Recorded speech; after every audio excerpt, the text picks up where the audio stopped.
Friends, welcome to the Raj and Drew Show for Entrepreneurs. I'm excited to discuss this topic. Raj, we were on LinkedIn earlier today, and we were discussing some challenges and interaction with a guy on LinkedIn, and you had mentioned vision and values, and we had been planning to discuss vision and values, and so we're going to talk about visions and values tonight, right? On this talk about some culture stuff, norms, accountabilities, purpose, define these various topics, and talk about why they are important to the entrepreneur. And I'll just give this, this kind of ancient wisdom. There's an old proverb that says, "Without vision, people perish." And that may sound a little extreme, and I don't know that the proverb means that you're actually going to die, but I do think that you kind of die on the inside. If anybody's ever worked for an organization that doesn't have vision, that doesn't know where they're going, there's no real ideal goal or strategic plan of where we're going, you kind of die inside a little bit. You wander, right? You kind of wander around. And so I'm excited that we're talking about this. I think it's so valuable that we're discussing this. And the entrepreneur, the small business owner, this might not be, maybe they already accomplished the goal. I'm sure you've talked to people, and I'll shut up here in a minute, Raj, but I've talked to small business owners that they accomplished their dream of starting a business, and it's working to a point where they have a handful of employees, and they're happy. They're living their dream. They bought the home, they got the boat, they got the RV, they got whatever they wanted, Yes. And the vision is kind of run out, but what do you do when you're at that point? So I think maybe a good place to start would be defining vision. How are we defining vision? And maybe why is it important for the entrepreneur? So Drew, I really like the statement you just made about the word perish. And I want to address that from an entrepreneur point of view. Okay. If you go back and look at it, based on some of the research, 80% of the businesses no longer in business after the first 5 years. So for me, the perish is the business doesn't exist. The people, it is not about lives and people, but it is about the business as an entity.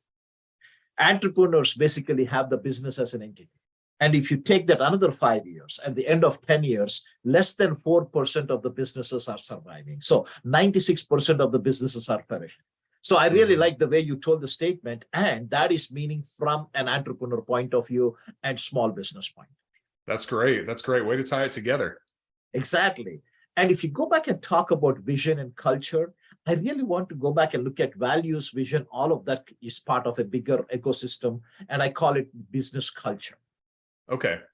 And in the business culture, vision is very important. There's no two ways about it. But you really need to have a purpose. You need to have the values.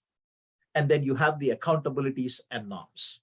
Okay. The 5 key ingredients, when they're built and completely practiced, that becomes an outstanding culture, and that will really help you to sustain over a very, very long period of time.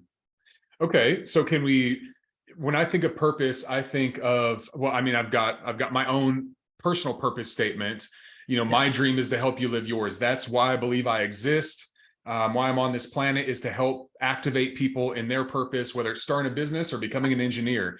I can't help them become an engineer, but I can be a catalyst to get them moving in the direction and be that encourager to help them do that. So when you say purpose, is that defining why the organization exists? Yes. So the biggest difference between a purpose statement or any other statement is you never bring in dollars and cents into a purpose statement. Okay. So what does the organization do without a dollar sign attached to that? Because everybody thinks of small business and enterprise, they always have a dollar value there. Yeah. That is what the purpose of a purpose statement is. How do you guide? Why do we exist? Is the business still valid if you don't talk about money? So for VIP Management, my company basically design, develop, and implement systems and processes to inspire entrepreneurs so that they can take proactive actions and scale their business. So we are doing is basically, there is no money or anything, but our whole purpose is how do we design, how do we develop and implement systems so that small businesses can consistently grow. Yeah. That is our purpose. That's great. And that That's is where perfect. you want to look at it. Yes, sorry. Yeah, well, it's funny because I've worked with HVAC companies. I know you've worked with HVAC companies as well. And the word I hear a lot, even there's a radio campaign for a local air conditioning company, HVAC company, and the word is comfort, right? And so what do HVAC companies provide? Their purpose is to create comfortable environments for their customers. And that comfortable is warm in the winter and cool in the summer, and Yes. it's fresh air, not musty, dusty air. And so creating that comfortable environment is the ongoing purpose of why they exist. I think it's so it's just interesting when you put that together and you kind of recognize the existing lasting purpose of something that is separate from an individual product that they offer. Yes, exactly. And then if you look at it, basically, the purpose is so different from the financial side of it. Mm-hmm. So when I want to talk to my employees, all of them are not just driven by money. Money is a critical thing. Trust me, everybody needs that. But after a certain level, there is a lot more than money. Until we meet our requirements, money becomes very critical. But after that, it is the higher calling or the higher purpose, whatever you call about. And that becomes very important. And that is where the companies really sustain. Mm. So when you think about that purpose, is it more important that your team and your employees know your purpose, or is it more important that the customer understands your purpose, or is it equal? When you think about it, who is it more important to hit home with that message of why you exist? See, the way I look at it, and I'm looking at working with so many small businesses and entrepreneurs, for me, the most important thing is the team, the people within the company knowing. Okay. Because they're consistently working, and that becomes what the customer feels and experiences. Yeah. Even you don't need to tell them that. Yeah. What if you work in an industry where it's fast paced? We're just not into that kind of feely stuff of purpose and all that kind of stuff. Just tell us what to do and we'll go out and do it. What about those kind of companies? What do you tell them, and how have you been able to kind of quantify the value of working on creating a purpose, creating a vision for your organization, and all these different things that you're talking about, norms, accountabilities? So the biggest thing comes is when there is a big adversity that hits the company. See, the power of all these elements comes when you are in a difficult situation, when you are in a volatile situation, like the pandemic, we keep talking about it. So that is where it really helps us to guide. Mm. So generally when work is going smoothly, everything is fine, you don't need anything. But when we are off track, when we have a detour is when we need our map and our GPSs and everything else. If not, you need to take highway this to get to your destination. Yeah. But when there is a detour, when there is a challenge, when something happens, then you need something to guide us to go back and bring us back on track. And that is where the culture, that is where the vision, that is where the purpose comes. Yeah.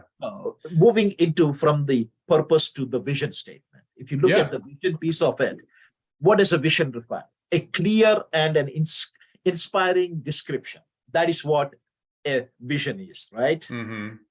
That really helps and aspires what the company or the entrepreneur wants to accomplish over a long period of time. Yeah. It's almost like a simplified vision is, what do we want to accomplish 5 to 10 years from today? Yeah. So when you have a detour, when you have a challenges, and when you're struggling with things, that becomes our lighthouse or the true north. Yeah. Hey, we set up to do something. This is what we need to do. Let us focus on how do we get there. Instead of talking about problems, talking about challenges, talking about situations, now the focus comes back and say, hey, what do we need to do to get there? Yeah. That's good. And, I was talking to a group today and really citing the leadership challenge here that we're familiar with. 5 million people surveyed, 40 years, 5 million people surveyed. And what they found was that people are looking for forward-looking leaders. Employees want someone that has a vision for the future. And I think if I put myself in the shoes of an employee taking that survey, then I would say, I want the organization I'm working for to have a vision for the future, because that brings security to me, right? For one, I know that there's opportunity and security here in this organization, and I can kind of lock arms with them and go for the long term. Whereas if there's no vision stated, I might be enticed by an organization down the road that says we plan on doubling over the next 5 years. Well, if they double, they're going to need more leaders. They're going to need more people to fill higher levels of roles and functions, and I could increase my pay and provide a better future for my family. So I think it's so important from a research standpoint to really define this vision. And then from a practical standpoint, just from a human behavior standpoint, people are looking for that. And then from a leader side of things, if you state a vision, then you move beyond just delegating tasks. Because if you said to your team, hey, here's where we're going, then it's human behavior. When they're taking a shower in the morning, they're going to be thinking about, how can I get to that ultimate goal? They're going to be thinking about, how do I need to improve myself to prepare for the new opportunities that are part of this future vision? And people are working outside of just the tasks that you're delegating to them. And so I think that's a powerful, on so many fronts, defining your vision and really stating the goal is so important.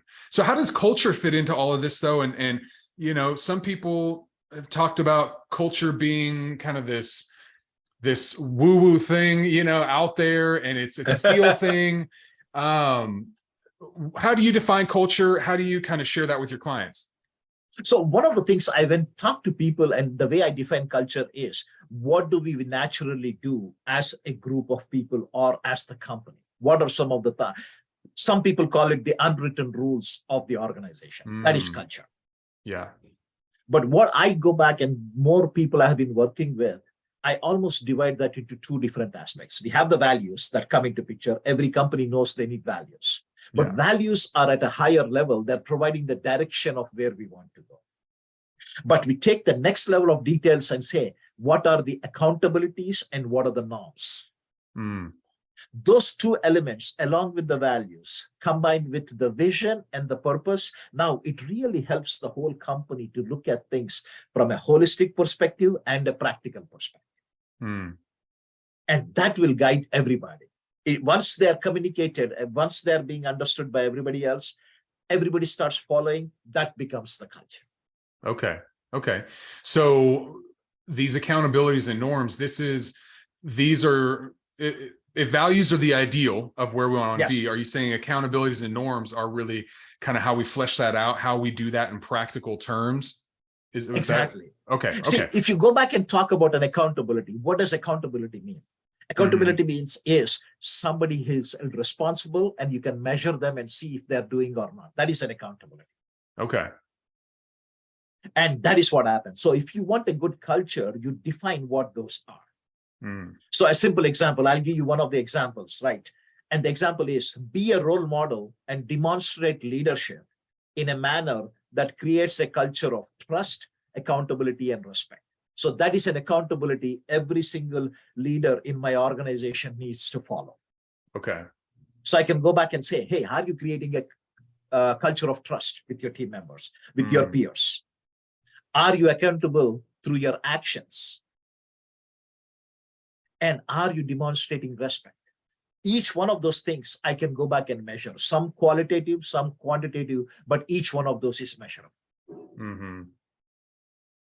So like I can remember one of my clients talking about is ensure that all your actions are aligned with the company's vision, purpose, and values. Okay. I can go back and measure them because the values are defined, the vision is defined, and basically the purpose is defined. Yeah. So just imagine every single leader in the organization has the accountabilities and every single person is following. What happens as a result of that? That is the culture. Yeah. I mean, it's the old thing of how we do things around here, you know, exactly. And it's funny because I was at a conference years ago and I can't remember the name of the gentleman that was speaking, but he gave this illustration of culture and vision. And he said, your vision is the entree and your culture is the plate it's served on. And he said, you can have a beautiful steak. I mean, a fantastic, if you like steak or chicken or fish or whatever you eat, you know, whatever your favorite meal is, you can have that amazing entree. But if the plate wasn't washed since the last person, and there's some food from whatever they ate left crusty on the plate, and ketchup and whatever, and it's old and it's on that plate, and then you have this beautiful meal placed on the plate, you don't even care about the entree because you can't get past the plate, the dirty plate. And so if your culture is not healthy, it doesn't matter whatever you state for a vision or a goal, people aren't even going to get to that point of understanding or trying to move towards it because that culture is inhibiting them from really experiencing it. And I don't know, that always stuck with me with how powerful culture is. And that's a great analogy, the way you put it, because that everybody understands. Yeah. Yeah. And if you go back and look at the generation to generation piece of it and the generational gap, right now, when you look at the next younger generation, whatever you call them, Generation X or Generation Millennial or whatever it is, but the younger generation, they're not focused only on their salaries or this thing, but they really are very interested on what is the purpose of the organization, what is the bigger overarching reason why the organization exists. So they're looking at the purpose, they're looking at the vision. Yeah. They're looking at the accountabilities. Yeah. The purpose, the vision, even the mindset, which would be more that culture of, I was just listening on the radio with a HR expert talking about working from home, not working from home. And she stated very clearly to the radio host, she said, look, we were already headed towards this path of work from home, but COVID accelerated it.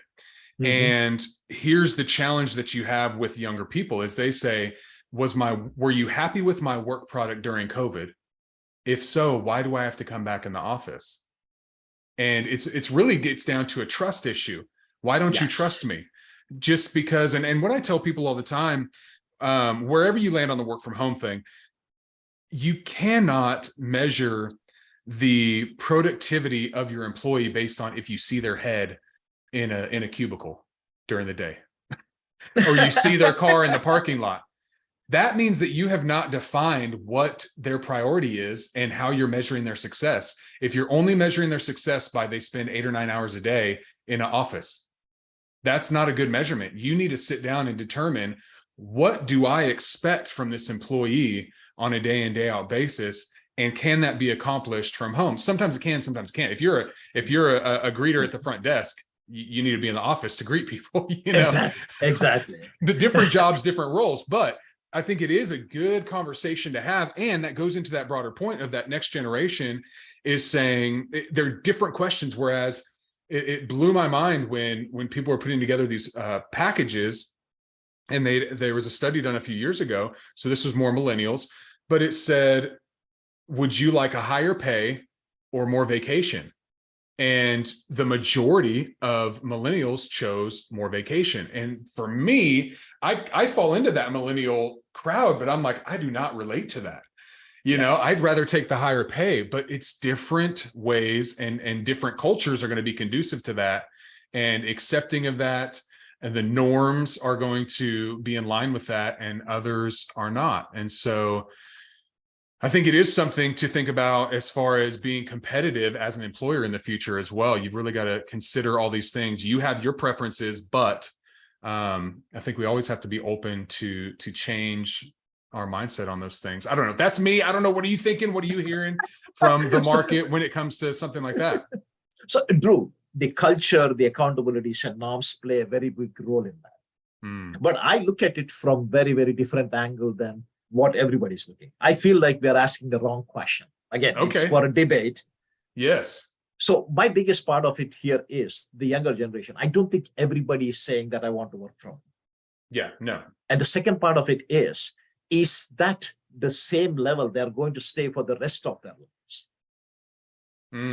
They are very, very well prepared for their current role, but there is going to be growth. There is going to be a lot of learning. There is a lot of interaction that needs to happen. In remote working from the four walls or the confinement of your apartment, your condo, your house, wherever you're working from, where will you be 3 years from today, or will you be doing the same thing? Nobody's asking that question. Interesting. I'll give you a simple example for that. I was in California with a friend of mine, and his niece was there. And she basically, because she finished her master's program and she was struggling to go back and get a job. It's not a great time to go back and graduate college, right? Because of the economy and everything else. But when I started talking to her, she really was living in the place, but nobody was there to relate to her from her job point or anything else. So when I started talking to her, we made contact, and she was so amazed that I could add a lot of value to her. Yeah. To cut the story short, it was so much value. I told her, just come with me. So she flew with me from California, and she was in my house today. Okay. She will be with me for the next 4 weeks, so that whenever I get a chance, half hour in the morning, half hour, because I have a full-time job and a role to do. But I'm giving her work in the morning and then giving her a little bit during the lunch hour and the evening. And it has been only 4 days. But her comment was, I learned more in the last 4 days compared to the last 1 year. Wow. So look at that from that. If you are working remotely, where is that opportunity happening? Gotcha. So I think people will start realizing that after a year or 2 or 3 working remote. Okay. Because you don't have the interaction with them. So each person is very different. Each person is very distinct, but it has to be proven over a long period of time that this is a viable. Yeah. Yeah, it's going to be interesting. I mean, you make a great point there, and that is going to be different organizations. You have to ask yourself the question, do I want my preference of working from home, or is the opportunity going to go to the person that's in front of the folks every day, interacting in the office, talking around the water cooler, building relationships, and all those factors are going to play in, and then culture of the organization is going to factor into to that discussion as well. Okay, so we have the culture, the norms, kind of the behaviors, the accountabilities, very specific to what we can hold people accountable for. If you want to kind of sum this up on vision, how would you sum this up, and what would you say to the entrepreneur out there? Let's say they're in the 10 to 30 or 40 employee range, and they haven't, maybe they haven't really spent a lot of time on this yet. What would you say to them? So one of the biggest debate comes is basically, do you want to bring in a group of people and go back and talk about your vision, or do you want to do it separately by yourself? So based on my thought and everything, and especially the demographic detail you talked about, the entrepreneurs, right? So initially for an entrepreneur, they started because they had a vision. They might have called it a vision, they might have called it a goal, they have something, but internally they were driven to make something happen. Yeah. So what I always tell entrepreneurs is, you take the time to go back and define why you started, what is it that you started, and what are your goals. So I want the vision, purpose, and values to be defined from the entrepreneur, because they might have started with 2 employees, 5 employees, 10 employees, but they're starting with a vision. I want to document that. Yeah. And then as you're growing, and until you're 30, 40, 50 employees, that can be still valid. Once you get to the 40, 50 people, now you have 4, 5, 6, 8 senior leaders you're bringing who are being experienced. Then you can sit together and then start thinking about it and saying, do we need to tweak it or not? Do we need to update it or not, based on the direction we are going? Okay. So initially, I wanted to be all about the entrepreneur because they have so much of passion. That's why they started. They're taking the biggest risks. Yeah. And my recommendation, whoever I have been successful, I've seen is they set up a vision and said, please follow me for the first 20, 30, 40 employees. Yeah. Then you bring in the professionals and then bring in a group together to work and refine it as required. Yeah. And your program that you have does exactly that, right? You give an opportunity to bring in entrepreneurs with other entrepreneurs for them to work on and define their vision and where they're trying to go, to understand what stage of growth they're in as an organization, and you give them all the foundation. And then as the organization grows and develops, your clients transition into a more customized approach where you go and speak to their broader leadership team. That's kind of the process, right? Exactly. So I'll give a simple example. 2 years ago, we worked with a team of people and they came up with their certain values and stuff. Mm-hmm. So now March first week, it is the second anniversary of getting up all those details and everything else. Yeah. But there were a few new people, experienced people who joined the team, and they said, hey, we need to look at it because I really would like to add a few more things. And then a couple of the people who said, hey, we spent so much time 2 years ago. So there was almost like old school, new school kind of a thought process.